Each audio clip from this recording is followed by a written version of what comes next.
যে বিষয়টা শুরুতেই বলা হয়েছিল যে প্রথমে যে 4টা কমিশন রিপোর্ট দিয়েছিল এখানে কিছু সুপারিশ ওভারল্যাপ করেছে। দেখা গেল যে একই বিষয়ে দুটো কমিশন দুরকম সুপারিশ করেছে। এই ওভারল্যাপিংটা দূর করা খুব প্রয়োজন ছিল। প্রথমত কমিশনগুলোর মধ্যে এক ধরনের কনসেনসাস তৈরি করার একটা প্রয়োজনীয়তা ছিল যাতে সুপারিশগুলো এক ধরনের ইউনিফর্মিটি থাকে। এই কাজটাই এই মুহূর্তে করা হচ্ছে এবং সেটার জন্য কিছুটা সময়ও নেওয়া হয়েছে, বাড়তি সময় চেয়ে নেওয়া। দ্বিতীয়ত একটা ন্যাশনাল কনসেনসাস বিল্ডিং কমিটি আগেই করা হয়েছে, আপনারা এটা জেনেছেন, এবং এই কমিটির দায়িত্বে আছেন মাননীয় প্রধান উপদেষ্টা নিজে, কমিটির প্রধান হিসেবে। ওনার সাথে কাজ করবেন আরও যে 6টি সংস্কার কমিশন করা হয়েছে, 6টি সংস্কার কমিশনের প্রধানরা, ওনারা মিলে আসলে ঠিক করবেন যে রাজনৈতিক দলগুলোর সাথে কিভাবে ওনারা কাজ করবেন। কি সবাইকে নিয়ে একসাথে বসবেন এক টেবিলে, নাকি আলাদা আলাদা বসবেন। আমি যতদূর জানি যে এই প্রক্রিয়াটা এখনো চূড়ান্ত হয়নি। এটা নিয়ে এখনো যথেষ্ট কাজ করার সুযোগ আছে। এর পাশাপাশি জুলাই গণ-অভ্যুত্থানের একটা ঘোষণাপত্রের একটা বিষয় আছে। এটা নিয়েও রাজনৈতিক দলগুলোর সাথে আলোচনা করে চলছে। নানাবিধ প্ল্যাটফর্মে সবসময় যে একেবারে আনুষ্ঠানিক আলোচনা তা না। আনুষ্ঠানিক, অনানুষ্ঠানিক সব ধরনের আলোচনাই চলছে। চেষ্টা করা হচ্ছে যে একটা ঐক্যমত্য আসা, জুলাই ঘোষণাপত্র নিয়ে একটা ঐক্যমত্য যাতে খুব শিগগিরই আসা যায়। এটা নিয়ে যদি জুলাই ঘোষণাপত্র নিয়ে যদি ঐক্যমত্যে আসা যায় তাহলে কিন্তু সংস্কার যে প্রক্রিয়া, কারণ ঘোষণাপত্রের যে স্পিরিটটা থাকবে ওই স্পিরিটটাকে ক্যারি করবে আপনার সংস্কার যে প্রস্তাবগুলো, ওই স্পিরিটটাকে ধারণ করে সংস্কারের প্রস্তাবগুলোও কিন্তু আসলে সেভাবে সাজানোর চেষ্টা করা হবে। তো দুটো কাজই আসলে প্যারালালি চলছে। তো আমরা এটুকুই আসলে আশা করতে পারি যে এই ফেব্রুয়ারির মধ্যেই, হয়তো ফেব্রুয়ারির মাঝামাঝি এ বিষয়ে আমরা একটা ব্রেক থ্রু।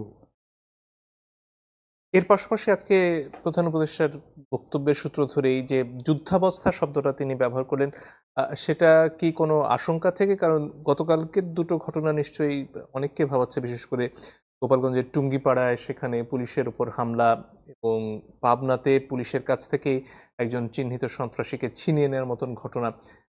এগুলো আসলে কিসের আলামত, এবং সেটার কারণেই কি আজকে প্রধান উপদেষ্টার এই মন্তব্য কিনা? আমি মনে করি না যে গতকালকে যে দুটো ঘটনা, এই দুটো ঘটনার প্রেক্ষিতে উনি এই মন্তব্য, এই দুটো ঘটনাকে আমরা বিচ্ছিন্ন ঘটনা হিসেবে দেখতে চাই।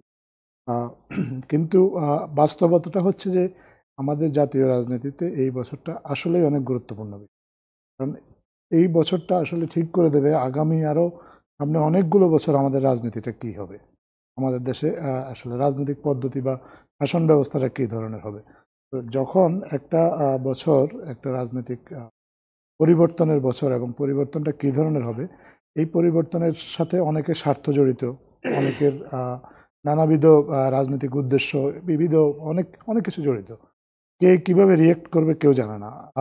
তারপরে পাশাপাশি নির্বাচনের যে প্রস্তুতি, সেটারও একটা ব্যাপার আছে।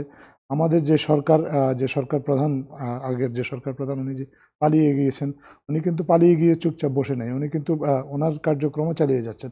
গতকালকেও কিন্তু উনি ওনার সাঙ্গপাঙ্গদের সাথে এক ধরনের একটা ভার্চুয়াল বৈঠক করেছেন।